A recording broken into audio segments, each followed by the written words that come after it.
Welcome to Ghostly Activities. I'm Jake Rice, and this is Juneau County Ghost Story.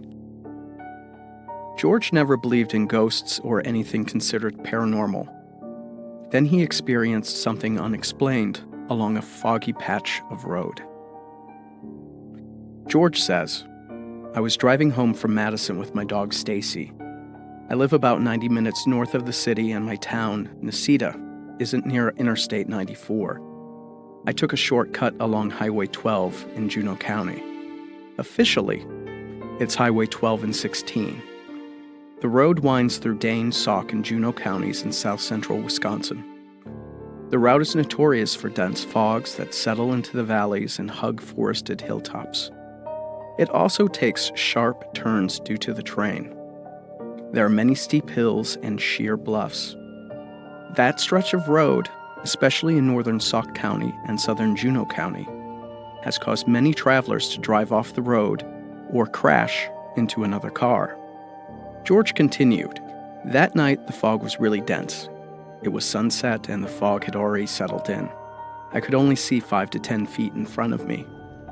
I had to crawl up the hills and around the bends in the road.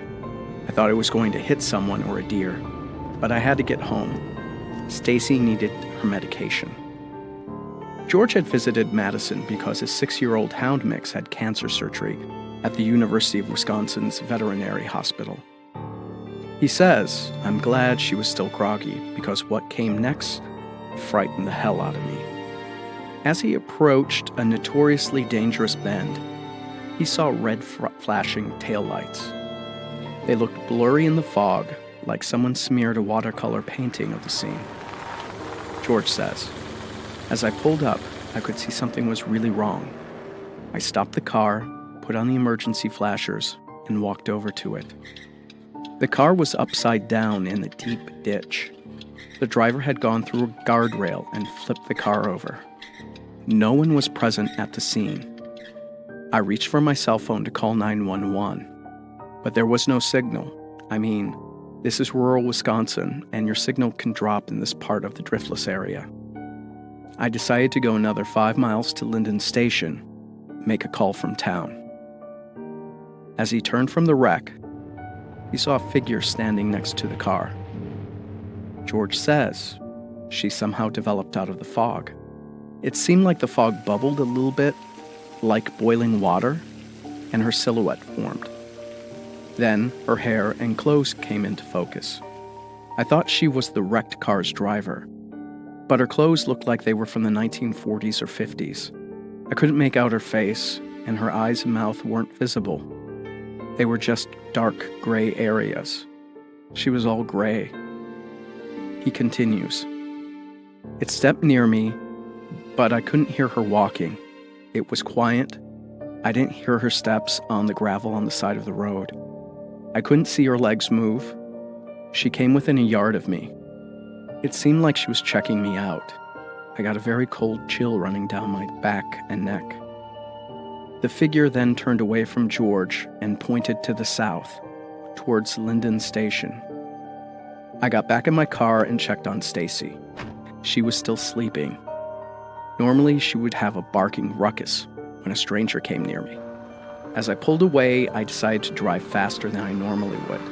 I wanted to get to Linden Station and contact the police. Not the sanest thing to do under the conditions, but I was kind of freaking out. When George got to another dangerous turn, about 1 mile from the accident, she appeared again. I know there was a hard left turn somewhere, and I started to slow down. I thought I could see a guardrail. As I got a bit closer, she formed by it and pointed to the west. So I turned hard. I was about to drive off the road. If I didn't get that warning, I would have gone off the road and into a gully. The figure appeared one more time near Linden Station. She stood by the side of the road. The fog had nearly broken now, and she faded away into it as George drove by.